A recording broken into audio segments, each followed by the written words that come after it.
क्या आपने कभी महसूस किया है कि कुछ जगहें ऐसी होती हैं जहां कदम रखते ही आपकी आत्मा भारी महसूस करने लगती है, जहां अचानक भीतर बेचैनी उतर आती है और जहां रोशनी की जगह कोई अदृश्य अंधकार छा जाता है। मित्रों, यह सिर्फ एक संयोग नहीं होता। बाइबल हमें सिखाती है कि हर जगह परमेश्वर की उपस्थिति नहीं होती और हर स्थान हमारे आत्मिक जीवन के लिए सुरक्षित नहीं होता। बिली ग्राहम ने कहा था, शैतान हमेशा बुराई के रूप में नहीं आता, कभी कभी वह सौंदर्य, हंसी और आराम के रूप में भी छिपा होता है। आज हम बात करेंगे उन 6 जगहों की जहां जाने से परमेश्वर ने हमें सख्त मना किया है, क्योंकि ये वो स्थान हैं जहां हमारी आत्मा, हमारी शक्ति और हमारा विश्वास खतरे में पड़ सकता है। पहला स्थान जहां झूठ को सच बनाया जाता है। बाइबल कहती है, जो झूठ से प्रेम करते हैं और उसमें आनंद पाते हैं, वे परमेश्वर के राज्य के योग्य नहीं हैं। प्रकाशित वाक्य 22:15। कई बार हम ऐसे स्थानों पर जाते हैं जहां झूठ, धोखा और दिखावा सामान्य बात बन चुकी होती है। वहां लोग सत्य को तोड़-मरोड़ कर अपने हिसाब से बताते हैं और धीरे धीरे बिना जाने हमारी आत्मा उस झूठ को स्वीकार करने लगती है। ऐसे स्थान, चाहे कोई पार्टी हो, कोई रिश्ता हो या कोई ऑनलाइन जगह जहां सत्य का अपमान होता है, वहां पवित्र आत्मा रुकता नहीं। बिली ग्राहम कहा करते थे, जब किसी स्थान से सत्य चला जाता है तो वहां से परमेश्वर की आत्मा भी चली जाती है। यदि आप बार बार ऐसे माहौल में जा रहे हैं जहां लोग परमेश्वर के वचन का मजाक उड़ाते हैं, तो याद रखिए, वहां से लौटते समय केवल आपका शरीर नहीं, आपकी आत्मा भी घायल होकर लौटती है। हर स्थान जो तुम्हें परमेश्वर से दूर करे, वह तुम्हारे लिए एक जाल है। हर संगति जो तुम्हारे विश्वास को ठंडा करे, वह तुम्हारे आत्मिक युद्ध को कमजोर कर रही है। दूसरा स्थान जहां पाप को सामान्य माना जाता है। क्या आपने देखा है, आज के समय में लोग पाप को पाप कहना ही भूल गए हैं। जहां पहले गलत को गलत कहा जाता था, अब कहा जाता है, अरे सब करते हैं, इसमें बुरा क्या है। मित्रों, यही वह स्थान है जहां शैतान सबसे ज्यादा सक्रिय होता है। वह पाप को सामान्य दिखाकर आत्मा को धीरे धीरे अंधकार में ले जाता है। बाइबल चेतावनी देती है, अंधकार को ज्योति और ज्योति को अंधकार मत कहो, कड़वे को मीठा और मीठे को कड़वा मत कहो। यशायाह 5:20। बिली ग्राहम कहा करते थे, जब समाज पाप पर हंसने लगता है, तब वह आत्मिक मृत्यु की ओर बढ़ रहा होता है। आज कई जगहें ऐसी हैं जहां लोग खुलेआम परमेश्वर के नियमों का मजाक उड़ाते हैं, जहां झूठ को चतुराई कहा जाता है, लालच को सफलता और व्यभिचार को फ्रीडम का नाम दिया जाता है। लेकिन याद रखिए, परमेश्वर के लिए पाप कभी आधुनिक नहीं होता। वह आज भी उतना ही घृणित है जितना हजारों साल पहले था। बाइबल कहती है, इस संसार के ढर्रे पर मत चलो, परंतु अपने मन के नए हो जाने से रूपांतरित हो जाओ। रोमियो 12:2। इसका अर्थ है, जो सब कर रहे हैं वह हमेशा सही नहीं होता, जो चमक रहा है वह हमेशा सोना नहीं होता। परमेश्वर चाहता है कि तुम भीड़ में नहीं, सच्चाई में खड़े रहो, क्योंकि सच्चाई ही आत्मा को मुक्त करती है। आत्मिक संदेश, जब तुम किसी ऐसे स्थान पर हो जहां पाप को मजाक या ट्रेंड बनाया गया है, तो समझ लो वहां तुम्हारा रहना आत्मिक रूप से खतरनाक है। वहां से तुरंत निकलो, क्योंकि जितना देर करोगे उतना ही तुम्हारा विवेक परमेश्वर की आवाज से दूर होता जाएगा। तीसरा स्थान जहां परमेश्वर के नाम का मजाक उड़ाया जाता है। बिली ग्राहम कहा करते थे, जब कोई व्यक्ति परमेश्वर के नाम को हल्के में लेने लगता है तो उसका हृदय धीरे धीरे कठोर हो जाता है। मित्रों, यह तीसरा स्थान सबसे खतरनाक है, जहां लोग प्रभु के नाम, उसके वचन और उसकी उपस्थिति का मजाक उड़ाते हैं, जहां हंसी के नाम पर, मनोरंजन के नाम पर पवित्र बातों को अपवित्र बना दिया जाता है। परमेश्वर के वचन में लिखा है, तू यहोवा अपने परमेश्वर का नाम व्यर्थ न लेना, क्योंकि जो उसके नाम को व्यर्थ लेता है यहोवा उसे निर्दोष न ठहराएगा। निर्गमन 20:7। यह मजाक नहीं, यह न्याय का कारण है। आज के समय में कई मंचों पर, कई वीडियो में लोग मसीही विश्वास का मजाक उड़ाते हैं, यीशु के नाम को कॉमेडी का विषय बना देते हैं। पर याद रखिए, परमेश्वर मौन जरूर रहता है, पर वह अंधा नहीं है। बाइबल कहती है, हर एक व्यक्ति अपने हर निष्फल वचन के लिए न्याय के दिन जवाब देगा। मत्ती 12:36। क्या यह चेतावनी पर्याप्त नहीं है?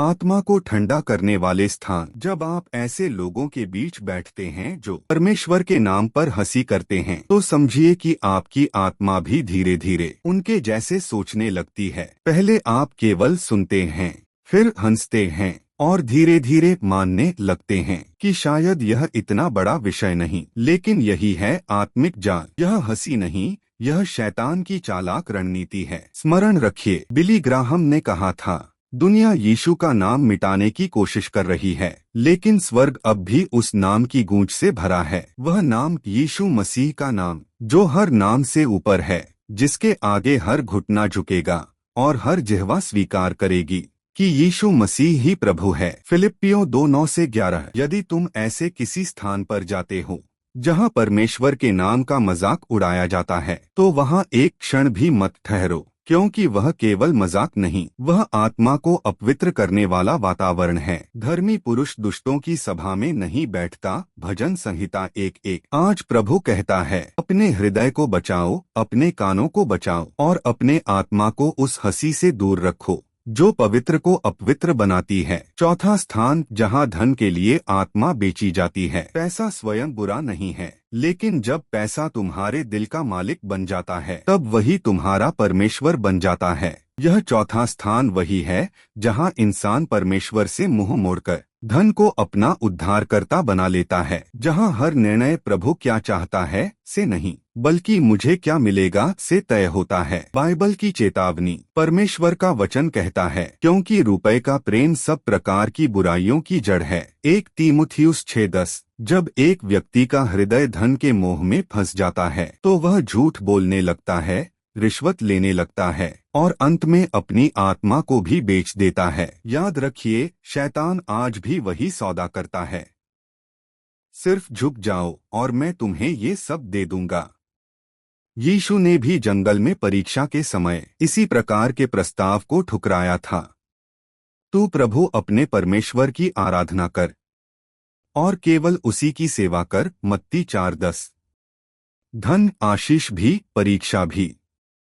परमेश्वर चाहता है कि उसके लोग समृद्ध हों, लेकिन वह यह नहीं चाहता कि उनका विश्वास धन पर टिका हो।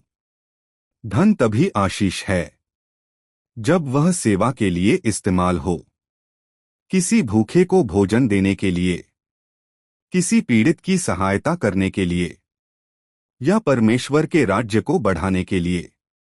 पर जब वही धन हमें घमंडी बना दे, जब हम कहने लगें, मैंने अपने बल से यह सब पाया है, तो वह धन नहीं, विनाश का द्वार बन जाता है।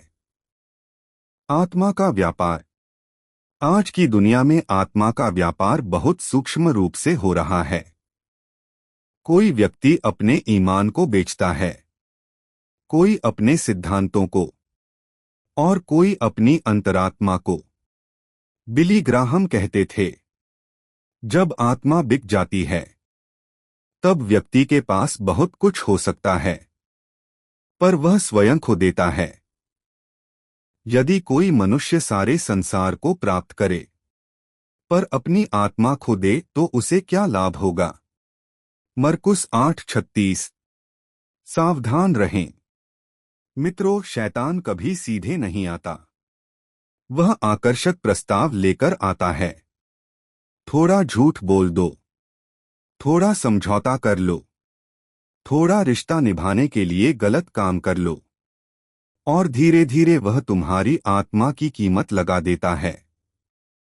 लेकिन परमेश्वर का वचन कहता है, तुम्हें मोल लेकर खरीदा गया है, इसलिए अपने शरीर और आत्मा से परमेश्वर की महिमा करो। 1 कुरिन्थियों 6:20। वापसी का रास्ता। यदि कभी आपने लालच में कोई गलती की है, तो याद रखिए, यीशु अब भी आपको बुला रहा है। वह कहता है, मैं आया हूं खोए हुओं को ढूंढने और उनका उद्धार करने। लूका 19:10। उसके पास लौट आइए। अपने हृदय से कहिए, प्रभु मुझे उस जाल से निकाल जिसमें मैंने स्वयं को बांध लिया है। वह न केवल क्षमा करेगा, बल्कि आपको एक नई दिशा देगा। मित्रों, धन साधन है, लेकिन उद्देश्य नहीं। प्रभु से प्रेम धन से बड़ा है। यदि आप सब कुछ खो दें पर परमेश्वर आपके साथ हो, तो आपने कुछ भी नहीं खोया। लेकिन यदि आपने परमेश्वर को खो दिया, तो आपने सब कुछ खो दिया। पहले परमेश्वर के राज्य और उसकी धार्मिकता की खोज करो, तो ये सब वस्तुएं तुम्हें मिल जाएंगी। मत्ती 6:33। पांचवां स्थान, जहां पाप को मनोरंजन बना दिया गया है। मित्रों, आज के समय में सबसे खतरनाक स्थान वह है जहां पाप को मनोरंजन का साधन बना दिया गया है। जहां जो बातें पहले लज्जा का कारण थीं, आज वही फन, फ्रीडम और ट्रेंड कहलाती हैं। बिली ग्राहम ने कहा था, जब समाज पाप से हंसने लगता है, तब वह परमेश्वर के न्याय के करीब पहुंच जाता है। आज हर जगह टीवी, मोबाइल, गाने, सोशल मीडिया, हर तरफ ऐसे दृश्य हैं जो आत्मा को कमजोर करते हैं, जो पवित्रता को बोरिंग और अशुद्धता को मॉडर्न दिखाते हैं। बाइबल की चेतावनी। परमेश्वर का वचन कहता है, जो बुराई देखकर आनंद करता है वह न्याय में नहीं ठहरेगा। नीतिवचन 17:5। और एक जगह लिखा है, वे न केवल स्वयं यह काम करते हैं, बल्कि उन लोगों से भी प्रसन्न रहते हैं जो यह करते हैं। रोमियो 1:32। यह वही स्थिति है जहां आत्मा पाप को एंटरटेनमेंट के रूप में स्वीकारने लगती है। वह देखती है, हंसती है और धीरे धीरे उसकी संवेदना समाप्त हो जाती है। मनोरंजन या विनाश। मित्रों, शैतान जानता है कि अगर वह आपको डराकर नहीं गिरा सकता, तो वह आपको हंसाकर गिरा देगा। वह पाप को सुंदर पैकेजिंग में दिखाता है। थोड़ा मजाक है, थोड़ी मौजमस्ती है, कोई बड़ी बात नहीं। लेकिन हर मजाक के पीछे एक आत्मिक हमला छिपा होता है। हर गाना जो अशुद्धता को बढ़ावा देता है, हर फिल्म जो व्यभिचार को ग्लोरीफाई करती है, वह आत्मा के द्वार को धीरे धीरे खोल देती है। जो अपने नेत्रों को व्यर्थ वस्तुओं से हटाता है, वह जीवन पाता है। भजन संहिता 119:37। आत्मिक वास्तविकता। बिली ग्राहम कहते थे, मनुष्य वही बनता है जो वह बार बार देखता और सुनता है। अगर आप बार बार वही देखते हैं जो परमेश्वर के विरुद्ध है, तो आपकी आत्मा वही रूप लेने लगती है। मनोरंजन की यह दुनिया आत्मा को धीरे धीरे अनुभूति से रहित बना देती है। जहां कभी पाप देखकर आंसू आते थे, अब वहां मुस्कान आ जाती है। यही आत्मिक मृत्यु का पहला संकेत है। कैसे बचें इस जाल से? सब कुछ परखो, पर जो अच्छा है उसे थामे रहो। 1 थिस्सलुनीकियों 5:21। यह संसार आपको बहुत कुछ दिखाएगा, बहुत कुछ सुनाएगा, पर याद रखिए, आपका हृदय पवित्र आत्मा का मंदिर है। उसे गंदगी से भरने की अनुमति मत दीजिए। अपने मनोरंजन को भी परमेश्वर की आज्ञा के अधीन कीजिए। वह सब कुछ जानता है जो आप अकेले में देखते हैं, और वही आपको वह शांति देगा जो कोई फिल्म, कोई शो, कोई गाना नहीं दे सकता। अंत संदेश। मित्रों, 5वां स्थान हमें यह याद दिलाता है कि पाप कभी मनोरंजन नहीं हो सकता। जो चीज यीशु के लहू ने मिटाई है, उसे देखकर हंसना उस क्रूस का अपमान है। तू यहोवा का भय मान और बुराई से दूर रह। नीतिवचन 3:7। आज यदि आपका हृदय यह महसूस कर रहा है कि आप भी ऐसे मनोरंजन में फंसे हैं जो आत्मा को दूषित करता है, तो प्रभु यीशु के पास लौट आइए।